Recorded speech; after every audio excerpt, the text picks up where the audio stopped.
Owal vérifie ses armes avant une nouvelle nuit au sein de la patrouille de sécurité. Il fait partie d'un groupe de jeunes bénévoles qui essayent de protéger leur communauté contre les gangs armés depuis des mois.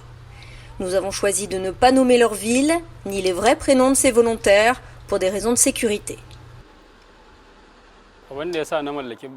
J'ai décidé de porter ces armes pour protéger ma famille parce que le gouvernement n'a pas réussi à nous protéger. Aliou, qui dirige une équipe de patrouille cette nuit, dit qu'il n'a pas d'autre option que de porter une arme.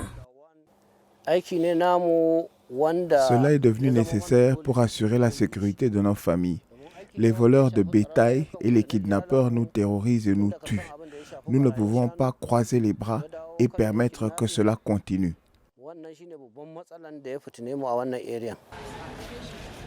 Les enlèvements contre rançon sont apparus depuis 2020 avec près de 2000 personnes kidnappées rien que dans l'état de Kaduna selon les autorités. Et 937 personnes ont été tuées dans des attaques de bandits. Après que sa famille a été attaquée en décembre, Nassirou Sani a rejoint les patrouilles.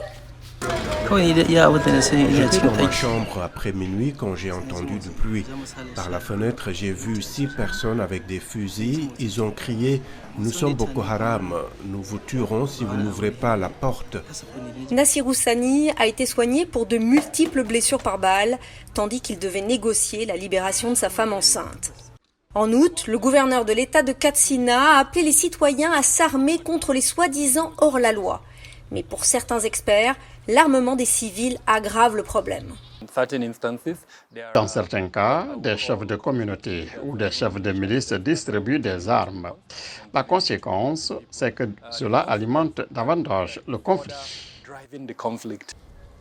Certaines patrouilles civiles ont été accusées d'exécutions sommaires.